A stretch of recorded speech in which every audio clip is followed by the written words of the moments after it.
تخيل تيم الباك اند عندك مروق الدنيا، مايكرو سيرفيسز متقفله بالمسطره، كافكا شغال حريقه، والديبلويمنتس بتطير في ثواني، وفجاه تليفونك يرن الساعه 3 الفجر: الحقنا يا هندسه، السيستم كله مطلع شاشه بيضه واللي تشيك اوت واقف. تجري تبص على اللوجز تلاقي الباك اند زي الفل. طب المصيبه فين؟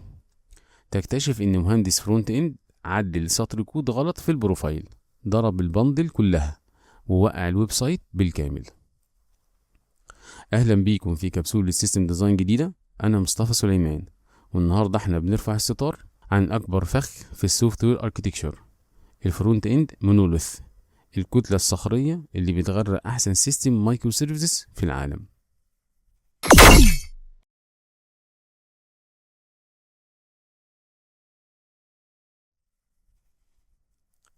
المشكلة في الشركات الكبيرة اننا بنفصل تيمات الباك اند عشان نضمن استقلاليتهم، ونسيب تيمات الفرونت اند كلهم محبوسين في سجن واحد اسمه الميجا ريبوزيتوري.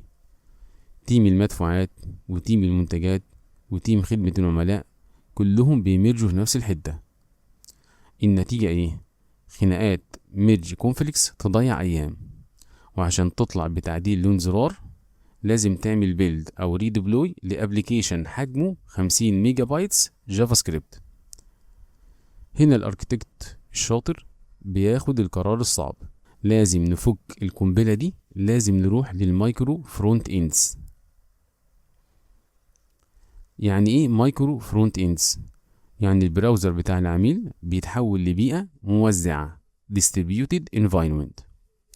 بنقسم الشاشة لمايكرو ابس مستقلة تماما، كل تيم يملك الريبو والديبلويمنت بتاعه، بس السحر الحقيقي بيحصل في الران تايم باستخدام المديول فيدريشن اللي نزل مع ويب باك 5 وبقى مدعوم في فيت.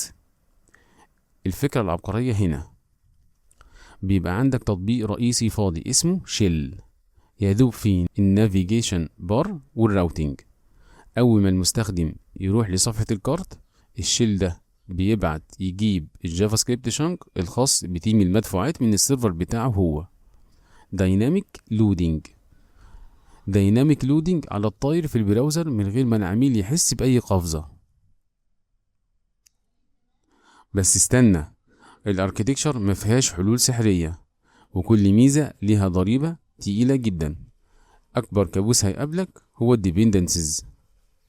تخيل تيم المدفوعات شغال برياكت 18، وتيم المنتجات قرر فجأة يطور ويشتغل برياكت 19. لو سبت السيستم على عماه، البراوزر غصب عنه هيحمل النسختين. انت متخيل الكارثة؟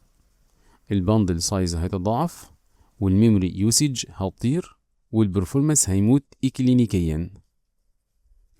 هنا كاركتكت لازم تتدخل وتجبر المديول فيدريشن ان يعامل الكور لايبرز كسنجلتونز.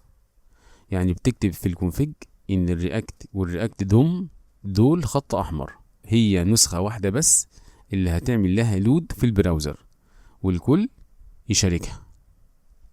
طب افرض النسخ دي مش متوافقة وفيها بريكنج تشينجز، هنا بنفعل خاصية الستريكت فيرجن لترو ومعاها الريكوارد فيرجن.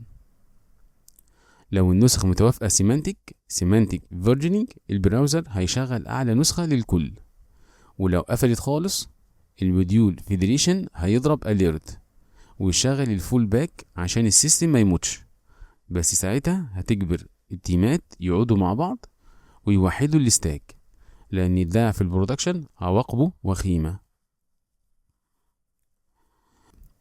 المعضلة التانية اللي بتفرق السينيور من الجينيور هي ازاي المايكرو ابس دي بتكلم بعضها.